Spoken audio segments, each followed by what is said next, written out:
Welcome to SBCA's Lumber Connection podcast, where we discuss today's market and explore tomorrow's trends. Here's our host, Molly Butts.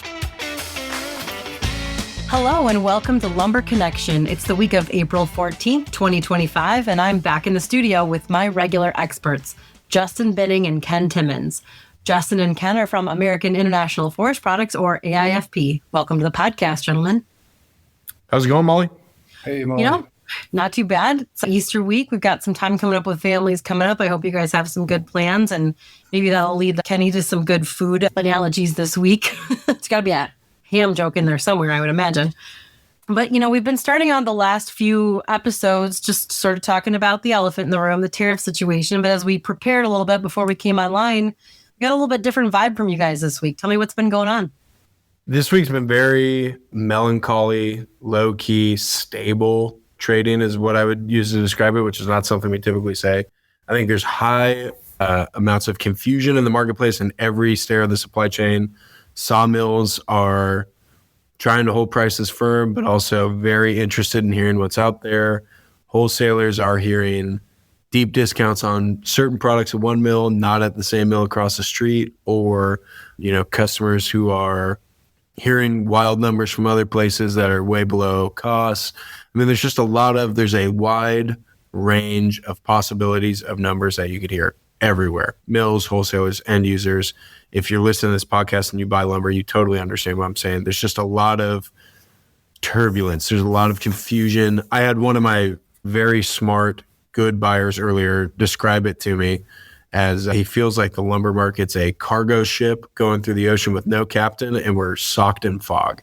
It's like, wow, that is a good description. It's tough to see what's ahead of us. We're not really going in any definitive direction, but, we're in the water. I think inventory levels throughout the field are mixed. I don't think there's a general statement I can put on, customers have wood or don't have wood, or mills have big buildups. Obviously, there's anticipated buildups north of the U.S.-Canada border, but domestic mills, from what I can see, have plugged along pretty well. There's an overall feeling, as we talked about earlier before we started recording here, that there should have been a major shift in the marketplace over the last 15, 25 days, and there really hasn't been, at least in the cash market. Tariffs didn't shoot anything up, didn't really shoot anything down. There are spot discounts here and there, but overall pretty steady market in most cases, which I think has people rattled. Definitely sympathize with a lot of people who are put in the position of buying lumber for their component manufacturing plant right now, because it's definitely more confusing than typical. And I'm sure everybody's expecting you to buy big discounts, which in most cases are not happening. I'm trying to work in a ham reference, a honey baked ham, or like what are those little marshmallow things called? Peeps. Well, you could say it's like you confusion where, because prices are maybe seem elevated, but there's some deals, but egg prices are high, and so maybe we're just going to dip in color and draw on a potato or an onion this year instead of an Easter egg because of egg prices. I heard that's a thing. I couldn't believe it, but yeah. People are substituting other sorts of vegetables to decorate because of egg prices. Well, in my house, I come from a very faithful couple of parents, and Easter is a big day for us. Laura, shout out Laura Timmins, would put fortune cookies around the yard because she'd get a big bag online, which now I think you have to buy direct from the manufacturer in China. You can't import those through the local U.S.-based restaurant and get those. But anyway.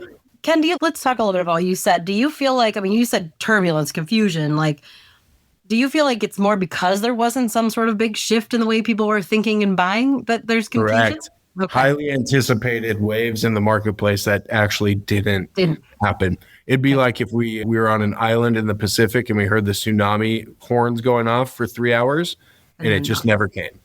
Okay. People are looking around like, I thought we were going to be flooding and mudslides, and it's kind of just another day at the beach. And I would say, because I obviously dealing with a different product, different segment, but I would almost say yes along those lines and some of those words. But I think what hadn't changed really, or what people were wondering, was from a demand standpoint, is it there, right? Like, how's my demand going to shift? And that's where some of the unsettledness came, based on, if this happens, are these things that are projected that I'm seeing out in the next quarter or the rest of the year, are they all of a sudden going to fall through, right? So less necessarily price, worried about the overall price, but even though the price has the whole reason why those things may not happen, but is the business going to be there, right? And so that was, I mean, at least with a lot of people I was speaking with, that was the major concern, right? Is the work going to go away because of this? And so since it really hasn't, and I would say that things feel like they've picked back up, the idea and the strategy to buying, purchasing, again, really hasn't shifted. They're still just kind of buying as they go, and there's no, any sort of increased speculation or, you don't see individuals taking a larger position on product based on a speculative idea of price. So just kind of more of the same with a lot of weird weather. It's sunny and we're having a picnic, and then all of a sudden it's raining and we're getting cold and wet, and then it's sunny again and we're hot. That's all I got. Weather. We've got beautiful 75 degrees in Portland, Oregon here, and has been for the last few days, and it's going to be for another 5. So weather's on the forefront of my mind. It is gorgeous out here. We don't have that component playing next to us anymore to reference, but I imagine if we were looking at their yard, there'd be semi-low inventories is kind of the general consensus, what I'm hearing out there. Okay. Medium. Yeah. I think inventory-wise, outside of like your treaters, right? With the U.S. South, they make obviously a very large percentage of the overall demand and takeaway in terms of supply, maybe 30 to 40% the overall. They've been in busy, active, purchasing lumber. I think that's had a lot to do with keeping some of the pricing elevated. I was really kind of feeling like 2x4 had maybe peaked. It's over the last couple of weeks, it's been resilient. Tough, very tough cover in really pretty much all zones. Certainly on the west side and central zones, big premiums over print, what are being asked, which is not necessarily being reported in print. So 2x6 is kind of flattened and is kind of just flatlined and has been. 2x8 and 2x10 have been at a kind of consistent grind up. 2x10 being more of a premium in terms of the price volatility. And I would think that at some point here in the near future, because of the amount of buying that has been done by some of those segments, again, primarily the treater here over the last handful of weeks, that we may see a potential pullback just based on the amount of volume that gets purchased there. So we shall see. But trucking remains really tough down in the U.S. South. Rates are all over the place. Hard, your typical lanes where you've had a good historical norm for what the freight charges would be have shifted tremendously. And the new prompt, like I said last time, feels like it's, almost 2 weeks right now. I've got loads that have been called ready for a couple of weeks. And again, historically really good lanes, not moving. And it's not a money thing, right? It's not us running around trying to find last year's rate, even with an increased amount of money being thrown at things, just sitting stagnant. I mean, that's just due to the overall number of loads that need to be moved and that are being tagged. So more loads than there are trucks, it seems. At least in the U.S. South. Could be a different vibe on the West Coast or inland. I don't know. West Coast is pretty easy. We're really not having logistical troubles. The only troubles I'm having logistically are my rail cars keep crashing. I've had 3 or 4 this week. I don't know what the deal is. Never in my career has that been a problem, but this week in particular, somebody's buttering the tracks out near Montana or something. I don't know. Yeah, something's going on. So, but truck-wise, logistically, very simple this time of the year. No trouble out of the West. Are there any products you guys are hearing about? I mean, I think, Ken, you said that the domestic fiber basket, maybe it was you, JB, the domestic fiber basket feels pretty even keel. And, you gave us a little detail on maybe kind of up or down for 2x4, 6, 10, but anything that, we should have sort of the raise the red flag on? Some of the, 2x4 prime links, 16s in particular, very tight, both in number 1 and number 2 grades. Seeing, even substituting some mills in MSR, and we're getting sales on the product. So just shows the lack of availability for that length. 2x10, extremely tight. Number 1, number 2, tough to cover. Number 3 and 2x12 has been very difficult to source and find. 2x6 again has been the one item that's been readily available. Again, that trade seems to be happening right around print. But yeah, it's been very solid. This week has started pretty busy, I'd say, overall. And as the week's gone on, it's tapered off as we get closer to Good Friday. I expect in the U.S. South on Friday to kind of be a ghost town, so which is pretty normal. So I think most folks this week got most of the bulk of their buying done early, and it'll probably be a pretty quiet next couple of days would be my guess. So as we head out of the holiday weekend or the next couple of weeks before we meet again, any words of advice for our component manufacturers as they're thinking about the trade and thinking about their buy? Yeah, nothing crazy. I mean, I think just notice the trend, right? The trend has been 2x4 has been leading the way. 2x6 has stalled. Your wider lengths have continued to hang in there. You know, in the historical pattern that we've been in over the last couple of years, it's been in that 4 to 6 week zone. We've certainly eclipsed that on 2x4. And with 2x6 flattening, what I have noticed in markets past, when 2x6 kind of hits the brakes and starts to slide, which could be the case here in the next couple of weeks, just saying, it could drag 2x4 with it.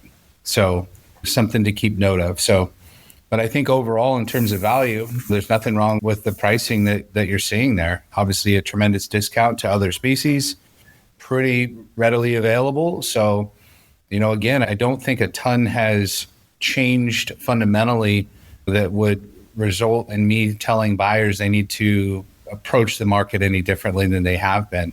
When you need it, it'll be there. It'll probably be price fair. And I do think you'll see, when Ken was talking about confusion and some of these words, we are seeing that in the U.S. South in some of the pricing just based on zones, what's going from where to where, truck rates. Some people, I think, are using old rates. Loads are sitting. They're not getting moved. So you're seeing some of that price in the overall, obviously, end cost to the buyer. You've got people that own stuff that need to move it. You've got physical stuff that's on the ground. People need to move it. You have some that are speculating on the short side of the market. So be diligent, do your shopping. Firm offers are king. And yeah, let your PO book do the talking. God, how do I top that? That's so good. That's pure. That's like a 300-yard drive down the fairway. Just dinked it. Only thing I'd add to that is weather's getting good everywhere across the country. Right, if you're a trusting component manufacturer, right now is go time. So make sure you got everything in line. You're comfortable with your inventory for 30 days, I think is plenty. If you want to go to 45 days, that's cool. 60 to 75, I think, is maybe overreach for this market. The last handful of years, the summer markets have been very melancholy, to say it best. I think lots of opportunity buying happens in June, July. So I would just be ready to hit it real hard for the next couple of months and then be ready to make plays on your inventory probably around the 10th of May. That's when, if I was looking to make some real big deals, that's where I'd shoot for. Yeah. All right. Well, I think with that, we'll wrap up our episode for this week. Justin, Ken, thank you for your continued expertise and enthusiasm. I've enjoyed our time together, albeit brief, and I look forward to the next installment of Lumber Connection. Thanks, Molly. Thank you, Molly. This has been a Lumber Connection podcast by SBCA. If you have a question you'd like a guest to answer on a future podcast, send it to podcast@sbcacomponents.com.